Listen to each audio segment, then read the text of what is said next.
Despite all of the crashing and banging of bikes in this hockey rink, there's actually a concise set of rules governing what's going on. These guys are playing bike polo, and it turns out it's a hobby with some interesting origins. It originally was grass polo in like the early 1900s. They had it as an Olympic exhibition sport, but it never took on. And then I believe it was in 1999 in Seattle, a group of bike messengers started playing on pavement. Get back, Trav, get back.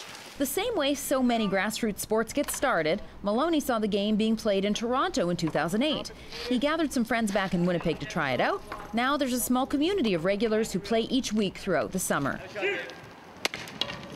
Bike polo is a takeoff on the traditional game of grass polo played on horses. There are 6 players on the field at a time, 3 per team. 3, 2, 1, polo!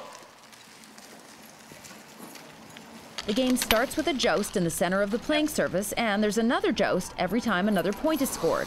The first team that scores 5 wins. You might notice as the guys ride around, they never touch the ground with their feet, and that is a critical rule in this game. If a player puts a foot on the ground, they have to leave the play immediately, ride to the center line, and tap back in. It sounds like an accident waiting to happen, but one veteran player says it just takes some time to get used to. When you're first starting out, it's obviously getting your balance and everything else. It's kind of tricky, but once you start seeing how people move around, it's not really as collision prone as one might think. Players can use their mallets as something of a tripod to stay steady and avoid a foot hitting the ground. And speaking of the mallets, because this is such a grassroots sport, there isn't really any commercial equipment to buy. So the guys make their own, using ski poles with a piece of pipe affixed to the end. In order to score a goal, you have to make a shot with the little end, a direct hit.